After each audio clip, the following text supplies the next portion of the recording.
Skype call testing service. After the beep, please record a message. Afterwards, your message will be played back to you. This is a test using the Echo Sound test service on Skype before the shutdown.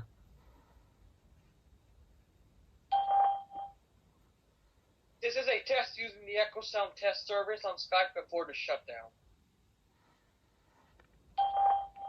If you are able to hear your own voice, then you have configured Skype correctly.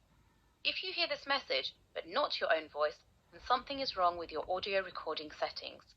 Please check your microphone and microphone settings or visit skype.com for more help. Thank you for using the Skype call testing service. Goodbye.